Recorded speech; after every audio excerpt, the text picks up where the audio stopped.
ورحمۃ اللہ وبرکاتہ۔ الحمدللہ رب العالمین والصلاۃ والسلام علی رسولہ الکریم اما بعد۔ فقد قال اللہ تبارک وتعالی اعوذ باللہ من الشیطان الرجیم بسم اللہ الرحمن الرحیم وقرن فی بیوتکن ولا تبرجن تبرج الجاہلیۃ الاولی صدق اللہ العظیم۔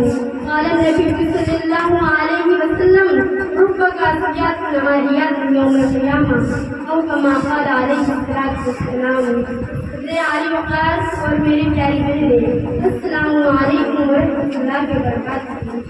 آج جامعہ عائشہ صدیقہ بھون کی اس سالانہ اجلاس میں میرا موضوع اور پیغام ہے۔ میری کوشش ہوگی کہ میں اس مختصر سے وقت میں آپ لوگوں کو اسلامی فضا کے تعلق سے قرآن و حدیث کی روشنی میں کچھ اچھی اور اللہ تعالیٰ ہم سب کو دل کی کانوں سے سننے اور عمل کرنے کی توفیق عطا فرمائے۔ میری پیاری بہنیں، خطبہ مسنونہ میں جو آیتیں میں نے پڑھی ہے اس کا ترجمہ ہے اللہ رب العزت۔ میری پیاری بہنیں، اللہ رب العزت ماں بہنوں بیٹیوں سے مخاطب ہو کر فرماتے ہیں کہ تم اپنے گھروں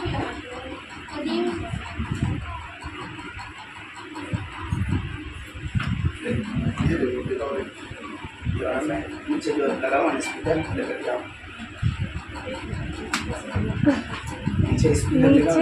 میری پیاری بہنیں، اللہ رب العزت ماں بہنوں بیٹیوں سے مخاطب ہو کر فرماتے ہیں کہ تم اپنے گھروں میں رہا کرو، قدیم زمانے جاہلیت کی طرح اپنے بنا سنگار بنا دکھاؤں۔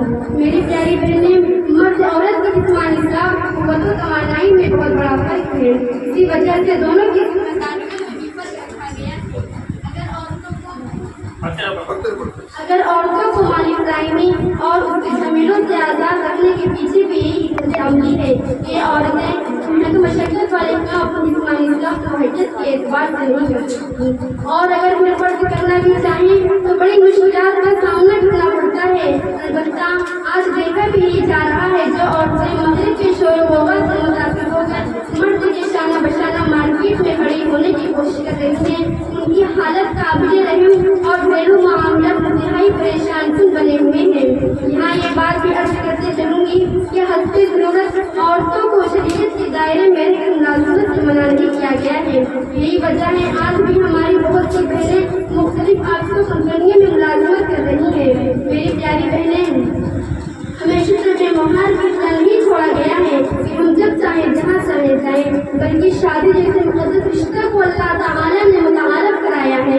اور فکری بات ہے جب عورتیں گھر سے باہر نکلیں گی تو مرد اور عورت کا اختلاط ہوگا اور نامناسب واقعات و حالات رونما ہوں گے اور ناجائز طریقے سے خواہشات کی تکمیل کی راہیں ہموار ہوں گی۔ یہی سب خطرات سے پیش بندی کے لیے قل للمؤمنین یغضضن من ابصارہن وقل للمؤمنات یغضضن من ابصارہن کا حکم ہوگا کہ مرد اور عورتوں کو کہہ دیا جائے کہ اپنی نگاہیں نیچے رکھا کریں۔ اسی طرح جسمانی لباس اور حسن کا شریعت میں متعین کیا گیا ہے۔ مرد کو حکم ہوا کہ وہ ناف سے لے کر سینے تک سر اپنے جسم کو ڈھانکنا اپنے اوپر فرض کر دے، اور عورتوں کو حکم ہوا کہ وہ چہرے کلائی اور اپنے ٹخنے کے نیچے کے حصے کے علاوہ تمام بدن کو ہر وقت ڈھانکنا ان کے لیے فرض ہے، خواہ وہ گھر میں ہو یا باہر، محرم کے سامنے ہو یا غیر محرم کے سامنے، دونوں کی عزت کو چھپانا ضروری ہے۔ اسی طرح لباس میں بھی باریک اور سست اور اتنے چھوٹے لباس جس سے جسم کے سارے حصے نظر آتے ہیں، یا پھر وہ لباس جو وجہ کش میں ابھرے ہوئے دکھائی دیتے ہیں، یہ سب بھی ناجائز و حرام ہے۔ ارشاد باری تعالیٰ ہے رب قاسیات عاریات یوم القیامہ، بہت سی لباس پہننے والی عورتیں قیامت کے دن میں لباس شمار کی جائیں گی۔ آج ہمارے گھروں میں مردوں کا چھوٹی پینٹ پہننا، عورتوں کا چھوٹی آستین اور بڑی گردن فیشنیبل کپڑے پہننا جس سے اٹھتے بیٹھتے جسم کے حصے نظر آتے ہیں، یہ سب بھی ناجائز و حرام ہے۔ یہاں ایک قدم آگے بڑھ کر یہ بات بھی عرض کرتے چلوں گی، جو مارکیٹ میں رنگ برنگے اور برقعے آ گئے ہیں، یہ سب یہ غلط ہے۔ کسی نے سچ کہا ہے اس دور ترقی میں یہ کیسا نقاب آیا، اس دور ترقی میں یہ کیسا نقاب آیا، آنکھیں ہوئی بے پردہ اور جسم نمایاں ہے۔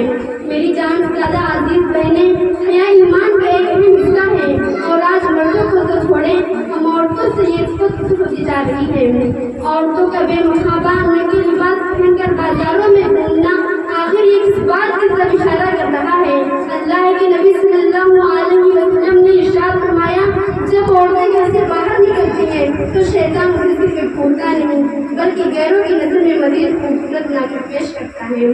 کیا ہم مائیں اور بہنیں یہ چاہتی ہیں کہ ہماری عصمتیں تابدار ہوں؟ نہیں، ہرگز نہیں۔ تو ہمیں چاہیے کہ اپنے لباس کو بہتر بنائیں، دین و اسلام اور اپنے گھر والوں کے لیے شرم کا باعث کریں، بلا وجہ اور بلا ضرورت ہرگز سے قدم نہ بڑھائیں۔ اگر عورتوں کو گھر سے نکلنا اتنا ہی اچھا ہوتا تو پھر ہمارے گھر میں پڑھی جانے والی نمازوں کی اجازت اب تو شریعت میں حدیث قرار نہ دیا جاتا۔ میری پیاری بہنیں، ہمارا گھر عالم ہی سب بہتر ہے۔ ہم اپنے بچوں کی اچھی پرورش اور ان کی تربیت کا اہتمام کریں اور دنیا کو دکھانے کے لیے ہرگز زینت نہ کریں، یہ سب بے حیائی کے کام ہے۔ اللہ کے نبی صلی اللہ علیہ وسلم کی بیویوں، بیٹیوں اور مومن عورتوں کو صاف پردہ اور پردہ کا استعمال کرنے کا حکم ہوگا، جیسے کہ ارشاد باری تعالیٰ ہے، یا ایھا النبی قل لازواجک و بناتک ونساء المؤمنین علیہن یدنین من جلابیبہن۔ تو پھر ہمارے سنوں سے ہمارے پردوں کو پھینک دینا ایک اتنی بڑی بے غیرتی اور بے شرمی کی بات ہے۔ میری بہنیں، آئیں آج ہم سب عہد کریں کہ ہم بہنیں اسلامی احکامات اور حدود پردہ کو اپنے اوپر لازم کریں، اپنے اوپر لازم کریں، بے حیائی کے لباس کو اتار پھینکیں گے، اپنی عصمت و عفت کی حفاظت کریں گے اور اپنے گھر کی چار دیواریوں میں رہنا اپنے لیے فخر سمجھیں گے اور اپنے مولا کو راضی کی جنت کی حقدار بنیں گے انشاءاللہ۔ محبت مسکراتی ہے، مسرت ناز کرتی ہے، محبت مسکراتی ہے، مسرت ناز کرتی ہے، میرے پردہ کے پھولوں سے وفا کی وہ نکلتی ہے۔ السلام علیکم و رحمۃ اللہ وبرکاتہ۔